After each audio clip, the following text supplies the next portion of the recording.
श्रोते हो नमस्कार. तुम्ही ऐकताय रेडिओ विश्वास 90.8 कम्युनिटी रेडिओ. तुमचं जगणं तुमचा आवाज आणि मी आहे आर जे श्रद्धा. अर्थातच वारली चित्रकलेवर जिची श्रद्धा अशी आर जे श्रद्धा. रसिको, एक नवीन मालिका आम्ही तुमच्यासाठी घेऊन आलेलो आहोत आणि आपल्या प्रत्येकच विषय हा वेगळा वेगळा असतो आणि हा सुद्धा विषय अतिशय वेगळा आहे. आणि अर्थातच आज जे पाहुणे माझ्यासोबत आहेत तर त्यांना आधी आपण भेटलेलो आहोत, त्यांच्याशी गप्पा मारलेल्या आहे आणि एक खूप छान इंटरेस्टिंग असा विषय घेऊन ते आपल्याकडे आलेले आहेत. मी ज्यांच्याबद्दल बोलते आहे ते आहेत शैलेश लेले सर, जे संस्थापक आहेत फॉरेन लँग्वेज ऑनलाईन ॲप्लिकेशनचे. आणि गेल्या काही दिवसापूर्वी आपण त्यांच्याशी गप्पा मारल्या होत्या. ऑनलाईन पद्धतीने परदेशी भाषा शिकवण्याचं तंत्र त्यांच्याकडे आहे आणि खूप छान वेगवेगळ्या वयोगटातल्या लोकांना आत्तापर्यंत याचा फायदा झालेला आहे. आणि यांचेच सगळे अनुभव असतील किंवा वेगवेगळ्या राज्यांमध्ये हा उपक्रम कशा पद्धतीने सुरू आहे याच विषयीची ही मालिका असणार आहे आणि त्याचा आजचा पहिला भाग आहे. आणि सर स्वतः माझ्यासोबत उपस्थित आहेत. तर आपण आज त्यांच्याशी गप्पा मारूया. ही सिरीज कशा पद्धतीने पुढे जाणार आहे याविषयी सुद्धा आपण त्यांच्याकडून जाणून घेणार आहोत. आणि ऑनलाईन ॲप्लिकेशन नेमकं कसं सुरू झालं, काय आणि त्याचं काम कसं सुरू आहे, ह्या सगळ्याच विषयावरती आज आपण प्रकाश टाकणार आहोत. गप्पांना सुरुवात करण्यापूर्वी मी त्यांचं स्वागत करते. सर, अतिशय मनपूर्वक स्वागत तुमचं पुन्हा एकदा. धन्यवाद. धन्यवाद madam. Thank you so much. Yes, तसं मी म्हटलं की आपण एक सिरीज सुरू करतो आहोत. वेगवेगळ्या जिल्ह्यांमध्ये हे काम सध्या तुमचं सुरू आहे आणि अनेक वयोगटातल्या लोकांनी याचा फायदा घेतलेला आहे किंवा ह्या दोन भाषा शिकल्या आहेत किंवा शिकत आहेत. तर हे सगळंच कशा पद्धतीने सुरू झालं आणि ह्या सगळ्या मालिकेमध्ये आपण कशा पद्धतीने पुढे जाणार आहोत, तर त्याबद्दल काय सांगाल? येस मॅडम, सर्वप्रथम अशा प्रकारची एक मालिका करायला मिळते याबद्दल रेडिओ विश्वासचे खूप खूप आभार तुमच्या सगळ्या टीमचे. मुळात ही संकल्पना काय सांगतो की आपल्याकडे जी एज्युकेशन सिस्टीम आहे भारतात, आपण पहिलीपासून मुलांना काही विशिष्ट सब्जेक्ट्स असतात, हळूहळू त्यात सब्जेक्ट्स ऍड होत जातात. मग थोडंसं परफॉर्मिंग आर्ट्स पण येतं पुढे, मग थोडं स्पोर्ट्स पण येतात आणि मुलांना ज्या गोष्टीकडे कल असतो त्यानुसार मुलं 10वी नंतर त्यांचं फील्ड निवडतात आणि पुढे 12वी नंतर त्यांना अजून छान वाटा मिळतात त्याच्यात. तर ही प्रक्रिया आपण करत असताना आम्हाला असं वाटलं की जसं history, geography, science, maths, English, Hindi, महाराष्ट्रात मराठी हे सब्जेक्ट जसे कंपल्सरी मुलं शिकतायत, त्याचप्रमाणे काळाची गरज आहे की प्रत्येक विद्यार्थ्याला एक परदेशी भाषा शिकायला मिळावी. कंपल्सरी करण्यामागे आमचं काही म्हणणं नाहीये, पण संधी मिळावी. आम्ही असं ऑब्झर्व केलंय की स्टुडंट हा स्टुडंट असतो. तो शहरात आहे, तो गावात आहे, त्याची आर्थिक परिस्थिती काय आहे याचा आणि त्याच्या IQ काहीही संबंध नसतो. ज्या वयात ज्या विद्यार्थ्याला ज्या चांगल्या गोष्टींचं इंट्रोडक्शन, तोंड ओळख होते, त्यानुसार तो विद्यार्थी घडतो. तर आम्हाला असं वाटतं की जसं आज एज्युकेशन कानाकोपऱ्यात पोचलंय भारताच्या, तसंच परदेशी भाषा सुद्धा शिकण्याची प्रत्येक विद्यार्थ्याला संधी मिळावी. आज परिस्थिती अशी आहे की परदेशी भाषा शिकणं हे खूप मोजक्या मेट्रो सिटीज मध्ये वगैरे उपलब्ध आहे. त्याचे टीचर्स उपलब्ध आहेत. जिथे उपलब्ध आहे तिथे सगळ्यांना परवडण्यासारखं नाही. आणि मी म्हटलं तसं की IQ आणि आर्थिक परिस्थिती याचा काही संबंध नाहीये. बरोबर. इनफॅक्ट मी असं म्हणेन की ज्या विद्यार्थ्यांना काही गोष्टी मिळत नाहीत त्यांना संघर्ष करून ती मिळवण्याची त्यांच्याकडे जिद्द जास्ती असते.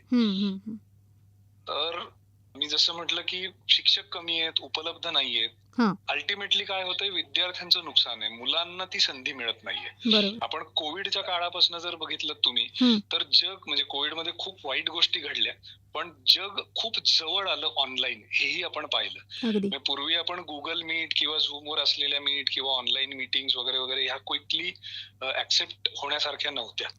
पण कोविडच्या काळात ती एक गोष्ट झाली की त्याचा ऍक्सेप्टन्स खूप आला. म्हणजे आजच्या तारखेला आपले प्रधानमंत्री असतील, मुख्यमंत्री असतील, यांच्या पण व्हिडिओ कॉन्फरन्सिंगवर बऱ्याचशा अधिकाऱ्यांबरोबर मीटिंग होतात. त्याच्यात खूप जणांचा वेळ वाचतो, गव्हर्नमेंटचे पैसे वाचतात, खूप वेळ वाचतो. त्याचप्रमाणे एखाद्या म्हणजे पुणे, मुंबई किंवा अशा काही शहरांमध्ये टीचर्स आणि इन्स्टिट्यूट्स वगैरे अवेलेबल आहेत फॉरेन लँग्वेज शिकायला, पण त्यांना कम्पॅरेटिव्हली खूप एक्सपेन्सिव्ह आहेत, सगळ्यांना परवडण्यासारखं नाहीये. मग समजा इतर जिल्ह्यातनं कुणाला जर ते शिकायचं असेल तर त्यांना आधी पुण्यात यावं लागतं. मग पुण्यात राहण्या खाण्याचा खर्च, मग कोर्सचा खर्च, आणि एवढं सगळं करून ते आवडतंय नाही आवडतंय हे नंतर कळणार.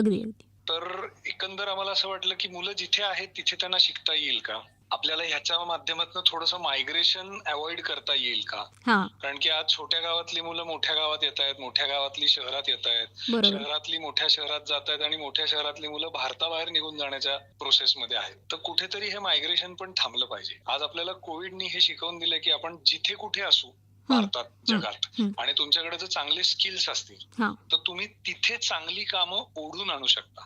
आज आपण गेल्या काही महिन्यात Zoho नावाच्या एका कंपनीबद्दल प्रचंड चर्चा ऐकतोय, अच्छा. जी भारतातली कंपनी आहे हं, आणि जी Googleला पर्याय म्हणून खूप झपाट्याने येतंय. अशा अशा खूप अपॉर्च्युनिटीज आहेत. आपण भारतात कुठेही असू आणि आपल्याकडे जर स्किल्स असतील तर आपण खूप चांगल्या अपॉर्च्युनिटीज स्वतःसाठी क्रिएट करू शकतो. बरोबर. म्हणून आम्ही असा विचार केला की भारतातल्या कानाकोपऱ्यात हा विषय कसा पोहोचवता येईल, हां, तर हे ऑनलाईन पोहोचवणं शक्य आहे आणि त्यामुळे आम्ही ऑनलाईन हा पर्याय निवडला. आम्ही जर्मन आणि फ्रेंच अशा 2 भाषा आता घेतलेल्या आहेत या प्रोजेक्टमध्ये. त्याची बेसिक 2 कारणं. हं. एक म्हणजे मुलं जेव्हा भाषा शिकतात तेव्हा भाषा शिकताना मुलांना त्याची लिपी येणं सुद्धा गरजेचं असतं. हो. जसं मराठी हिंदी आपण देवनागरी लिपीत लिहितो, तसं इंग्लिश जे अल्फाबेट्स असतात त्यावरच आधारित ह्या युरोपियन देशांच्या भाषा आहेत. सो जर्मन फ्रेंच शिकताना नवीन कुठलीही लिपी शिकण्याची गरज नसते. हं, मुलं पटकन कनेक्ट होतात.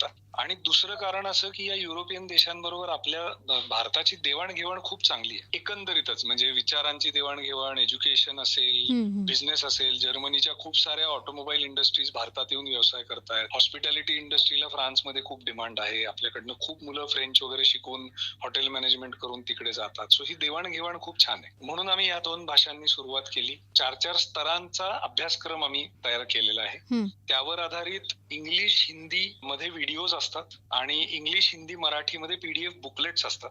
हां. त्याचसोबत एक क्वेश्चन बँक मिळते मुलांना, हं. जी सोडवली तर मुलांना ते अजून कम्फर्टेबल वाटतं. थोडक्यात हेतू असा आहे की भीती कमी करून मुलांना एक कम्फर्टेबल इकोसिस्टम द्यावं. मुलांनी परदेशी भाषा शिकणं एक्सप्लोअर करावं आणि मग ज्यांना आवड आणि कल निर्माण होतोय त्यांनी ह्याचा करिअर म्हणून सिरियसली ते विचार करू शकतात. गेल्या काही महिन्यात, काही वर्षात आम्हाला असं डिमांड आली की मराठीमध्ये पण व्हिडिओज असावेत. हां. तर आता आमचं मराठी व्हिडिओज पण करण्याचं काम चालू आहे. वाह! येत्या काहीच काळात 1-2 महिन्यात आपले मराठीमध्ये पण एक्सप्लेनेशनचे सगळे व्हिडिओज उपलब्ध असणार आहेत. क्या बात है! येस. म्हणजे आपल्याकडे एक कुठल्याही गोष्टीत एखादी लाट असते. म्हणजे हो. उदाहरणार्थ तुम्ही कार बघाल तर एखाद्या विशिष्ट कंपनीच्या कार आपल्याला रस्त्यावर दिसतात. तुम्ही हं. मोबाईल बघाल तर एखाद्या विशिष्ट मोबाईल कंपनीचं मॉडेल असतं जे माउथ पब्लिसिटी मधनं पण खूप पोचतं आणि ते खूप चालतं. त्याचप्रमाणे लॅपटॉप्स असतील, कपडे असतील, हे जसं सगळ्या क्षेत्रांमध्ये असतं हं. तसंच हे फॉरेन लँग्वेज किंवा एज्युकेशन फील्ड मध्ये पण असतं. बरं. एज्युकेशन मध्ये एक काळ असा होता की अॅनिमेशन तर लोंढीच्या लोंढे अॅनिमेशनला जात होते. जेव्हा बरोबर. BBA BCA नवीन आलं तेव्हा मुलं खूप BBA BCA चा कडे ओढ होती. हं. बरेच वेळा विद्यार्थी स्वतःला जज न करता हे कोर्सेस पिकअप करतात. का तर हं. त्या क्षेत्रात संधी दिसते म्हणून. आणि बरेच वेळा जाऊन पुढे मुलांना ड्रॉप आउट व्हावं लागतं, फील्ड बदलावं लागतं. मी हे का सांगतोय? हां. कारण की महाराष्ट्र राज्य सरकार हं. हे आपल्या इकडच्या मुलांना परदेशी नोकऱ्यांकरता पाठवण्याकरता खूप पॉझिटिव्ह आहे. आपल्या राज्य सरकारनी काही महिन्यांपूर्वी किंवा रादर 2-2.5 वर्षांपूर्वी जवळजवळ 17-18 देशांबरोबर करार केलेले, जेणेकरून आपल्या इथली मॅनपॉवर तिथे एम्प्लॉयमेंट करता जाऊ शकते. तो अच्छा. आकडा काही लाखांमध्ये आहे.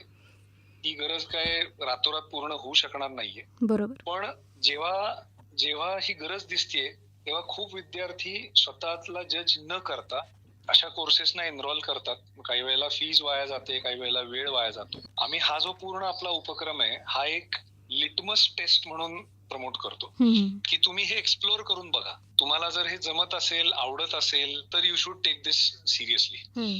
पण केवळ तिथे संधी दिसतेय म्हणून रेटायचं, कारण की प्रत्येकाचा इंटरेस्ट एरिया वेगळा असू शकतो. बरोबर. असा ह्या सगळ्या मागचा थॉट आहे. क्या बात है! खूपच छान.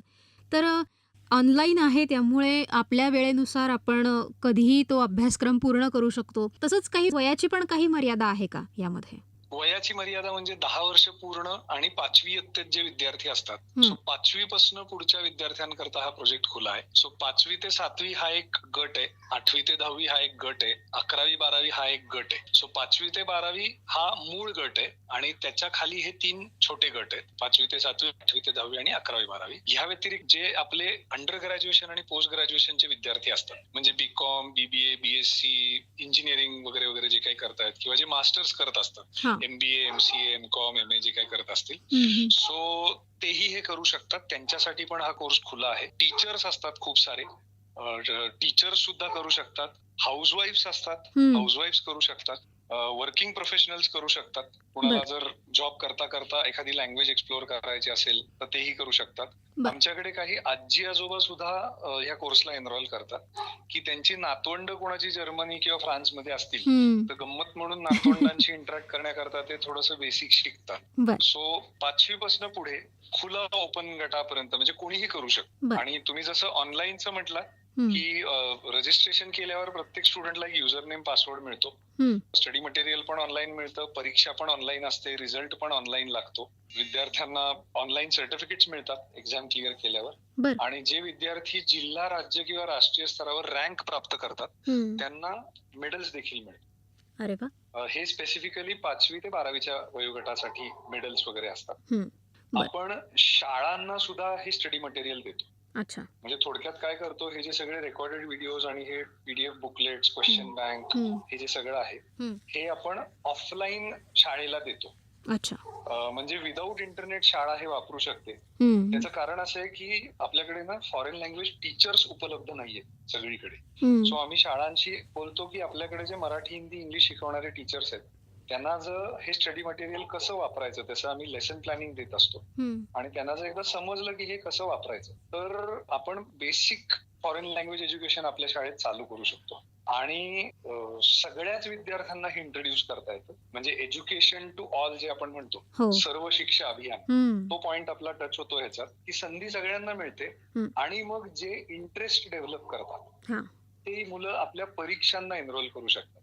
अच्छा परीक्षा ही ऑनलाईन असते. अत्यंत नाममात्री अशी फक्त परीक्षा फी आपण मुलांकडनं घेतो. बरं शाळांना पण जे आपण हे स्टडी मटेरियल देतो हम्म. त्याची पण अशा पद्धतीने हे चालतं. क्या बात आहे. जसं तुम्ही म्हटलात की शाळांना सुद्धा आपण स्टडी मटेरियल देतो, तर मला त्याच मुद्द्याकडे यायचं होतं की महाराष्ट्रामध्ये कुठे कुठे सध्या हा जो उपक्रम आहे हा राबवला जातोय, कुठल्या विद्यार्थ्यांना म्हणजे कितवी पर्यंतच्या विद्यार्थ्यांसाठी आपण हे खुलं केलेलं आहे? बेसिकली महाराष्ट्रात तुम्ही विचाराल स्पेसिफिक तर साधारण महाराष्ट्रात 36 जिल्हे आहेत. त्यापैकी जवळजवळ 30 जिल्ह्यांमध्ये हा उपक्रम चालवला जातोय.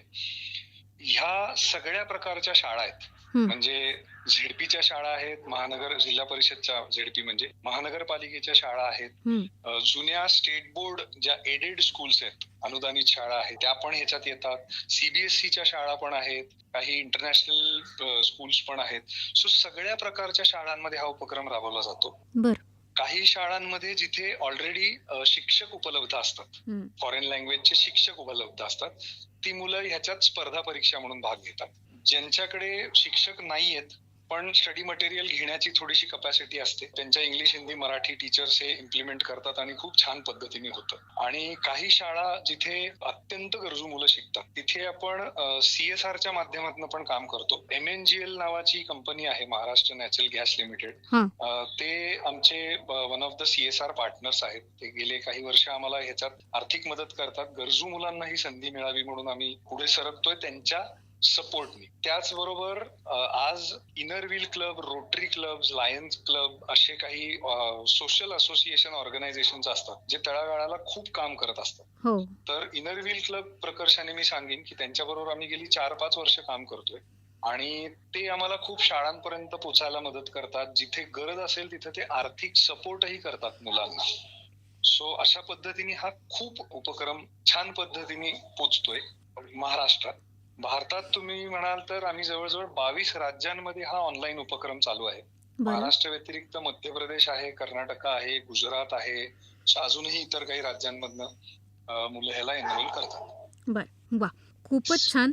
आणि आजपासून सुरू होत असलेल्या या मालिकेमध्ये आज तर आपण श्रोते हो संस्थापकांशीच गप्पा मारल्या, पण या पुढच्या भागांमध्ये ह्या सगळ्या लोकांशी आपण गप्पा मारणार आहोत. मग त्यामध्ये कॉलेजचे प्रोफेसर असतील, प्रत्यक्ष विद्यार्थी असतील किंवा अनेक ज्या काही सामाजिक संस्था आहेत त्यांच्यामार्फत हा उपक्रम राबवला जातो आहे, अशांशी सुद्धा आपण ह्या मालिकेमध्ये गप्पा मारणार आहोत. तर जाता जाता सर आपल्या सगळ्या श्रोत्यांना काय सल्ला द्यावासा वाटतोय? सल्ला हाच द्यायचा आहे की एकदा प्रत्येक विद्यार्थ्याबद्दल म्हणतोय मी की एकदा प्रत्येक विद्यार्थ्यांनी हे करून बघितलं पाहिजे. म्हणजे जोपर्यंत मी करून बघत नाही तोपर्यंत मला कळत नाही की मला भाषा शिकायला येतेय, नाही येते, आवडतीये, नाही आवडत आहे. तर प्रत्येकाने एकदा प्रयत्न करावा. आवडलं तर ते पुढे नक्की कंटिन्यू करावं. नाही आवडलं तर जे आवडतंय त्या दिशेने जावं आणि इतरांना पण ही संधी सांगावी.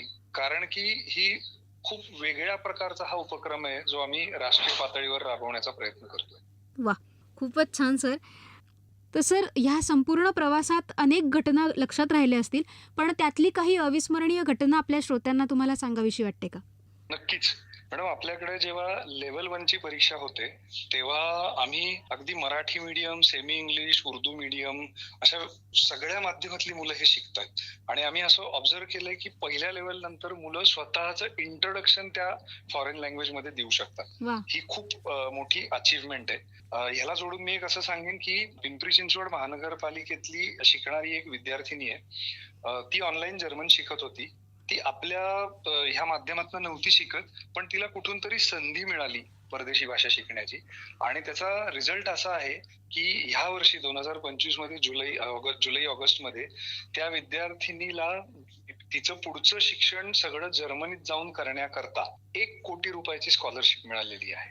वा, थँक्यू. यातनं हे नक्की कळतंय की जर कुठल्याही स्टुडंटला जर ती प्रॉपर संधी आणि तो पाथ मिळाला तर स्टुडंट खूप कमालीच्या अचीव्हमेंट्स करू शकतात.